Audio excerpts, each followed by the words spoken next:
बिस्मिल्लाहिर्रहमानिर्रहीम। अस्सलाम वालेकुम। आज मैं आपके साथ शेयर करूंगी बहुत ही मज़ेदार से कोफ्ता करी, जो कि बहुत ही आसानी से बनने वाली रेसिपी है। बहुत आसान इसमें इंग्रेडिएंट्स इस्तेमाल होते हैं। और सबसे पहले हम कोफ्ते बनाएंगे और देखते हैं कि कोफ्तों में कौन कौन सी चीज़ें इस्तेमाल होंगी और इसके साथ मज़ेदार सी कोफ्ता करी बनाएंगे। तो चलिए स्टार्ट करते हैं। यहाँ पे सबसे पहले मैंने आधा किलो बीफ का कीमा ले लिया और थोड़ा बहुत इसमें फ़ैट भी मौजूद है।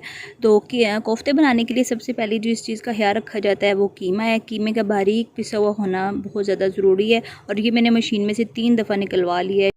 इसके बाद ये मेरे पास है 2 मीडियम साइज़ की प्याज जो मैं इसमें डालने वाली हूँ। और ये मैंने ग्राइंडर में डाल के अच्छी तरह से इनको पीस लिया था और इसका पानी निकाल लिया है। तो जब भी आप कोफ्ते बनाएं तो प्याज का जो पानी है ना वो निकाल लें, नहीं तो फिर प्याज पानी छोड़ देता है और बाद में फिर कोफ्ते जो हैं वो टूट जाते हैं। इसकी ये भी एक रीज़न होती है।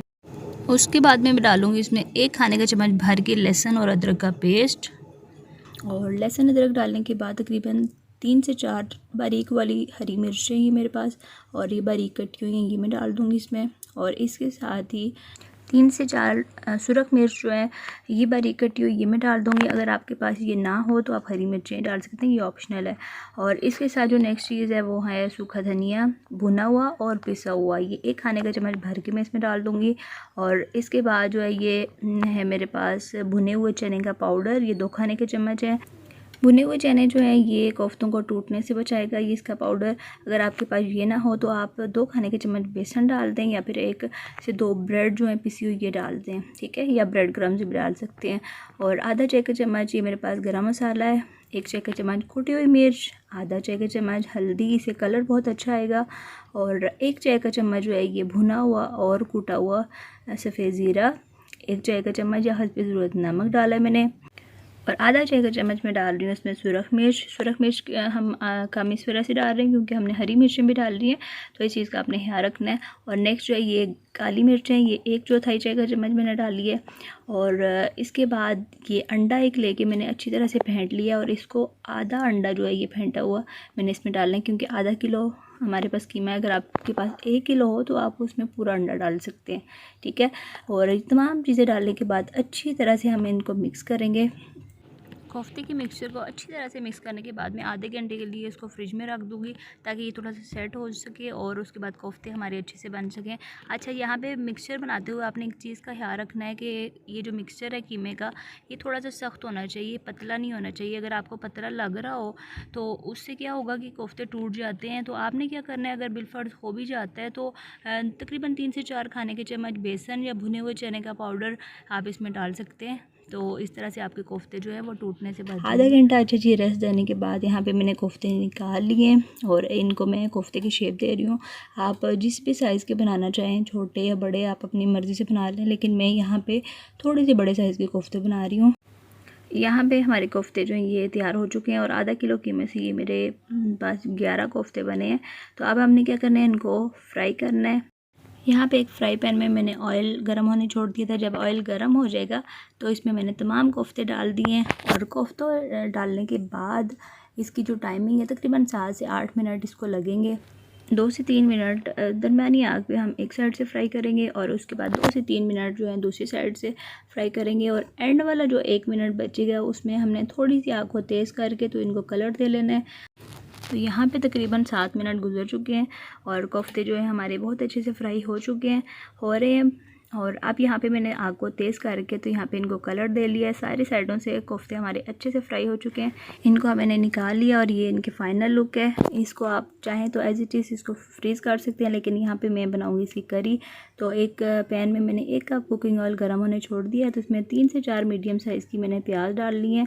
प्याज डालने के बाद हमने दरमियानी आग पे तकरीबन 8 से 9 मिनट तक इनको फ्राई करना है और प्यारा सा गोल्डन ब्राउन कलर दे लेना है। बहुत ज़्यादा डार्क कलर नहीं देना, बल्कि लाइट सा गोल्डन कलर जो है जब आ जाएगा तो यहाँ पे मैंने इनको निकाल लेना है। और ये आप देख सकते हैं बहुत अच्छे से हमारी प्याज फ्राई हो चुकी है। तो इसको निकालने के बाद नेक्स्ट हमने काम क्या करना है, इस प्याज के साथ मैंने लिया है 1/4 कप दही और प्याज जो है ये दोनों चीज़ों को मैंने ग्राइंडर में डाल के अच्छी तरह से ग्राइंड कर लेना है। और बकिया जो तेल है इसमें मैंने क्या करना है, कुछ साबुत मसाले जिसमें 1 तेज़पत्ता डालना है, 2 अदद काली वाली मोटी वाली इलायची और 2 से 3 दालचीनी डाल के, अच्छा यहाँ पे मैंने डालना था सबसे पहले लहसुन अदरक, लेकिन मैं डालना भूल गई। यहाँ पे मुझे जैसे याद आया, लेकिन फिर मैंने कहा चलो कोई बात नहीं, पहले हम टमाटर डाल देते हैं। तो टमाटरों के साथ ही मैं यहाँ पे डाल रही हूँ लहसुन और अदरक 1-1 खाने का चम्मच, और इन दोनों चीज़ों को हमने अब करना है फ्राई। अच्छा, आप जब भी बनाएं तो पहले आप लहसुन अदरक डालिएगा, उनको फ्राई करने के बाद फिर टमाटर डालिएगा। तो यहाँ पे थोड़ी देर हो चुकी है पकते हुए। कुछ पाउडर मसाले, जिसमें मैंने 1 चाय का चम्मच नमक, 1 चाय का चम्मच सुरख मिर्च, आधा चाय का चम्मच डाला है इसमें हल्दी का। और ये चीज़ें डालने के बाद अच्छी तरह से हमने इनको मिक्स करना है थोड़ा सा इसका, ताकि कच्चापन दूर हो जाए। और यहाँ पे साथ ही मैं कुछ मसाले डालूँगी, जिसमें 1 चाय का चम्मच ज़ीरा, 1 खाने का चम्मच भुना हुआ और पिसा हुआ सूखा धनिया डालने के बाद अच्छी तरह से हमने भुनाई करनी है। 2 चीज़ें हमने और डालनी है, लेकिन वो हम एंड पे डालेंगे।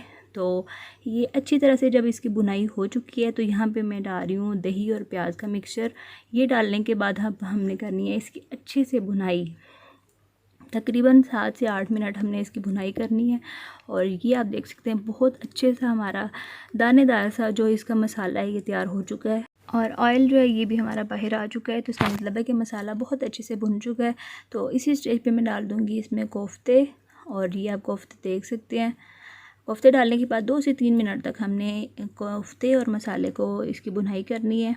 और ये आप देख सकते हैं कोई कोफ्ते हमारे टूट नहीं रहे, बल्कि एज इट इज़ हैं जैसे हमने फ्राई करने के बाद उतारे थे। मैं मिक्स भी कर रही हूँ आपके सामने।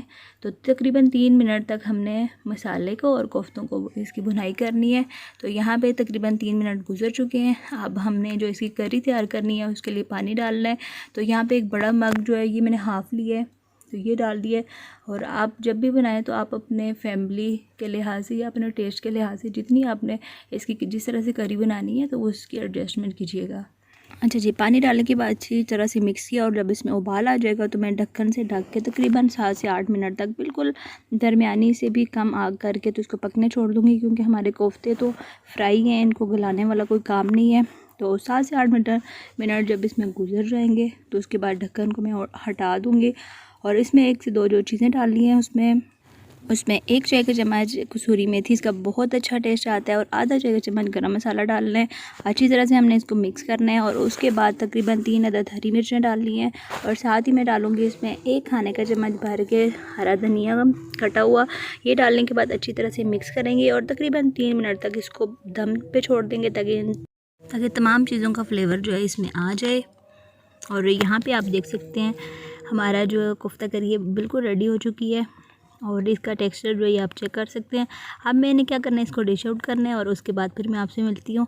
तो यहाँ पे मैंने एक सर्विंग ट्रे में इसको निकाल दिया है, और इसकी फ़ाइनल लुक आप देख सकते हैं। आप चाहें तो इसको रोटी नान के साथ या फिर उबले हुए चावलों के साथ खा सकते हैं, बहुत अच्छा लगता है। तो इसके साथ ही फिर मैं आपसे इजाज़त चाहती हूँ। अगर आज की वीडियो आपको अच्छी लगे तो प्लीज़ इसको लाइक और शेयर ज़रूर करिएगा, और चैनल पर नए हैं तो उसको प्लीज़ सब्सक्राइब ज़रूर करिएगा। तो मिलती हूँ फिर किसी और नई वीडियो के साथ। अल्लाह हाफिज़।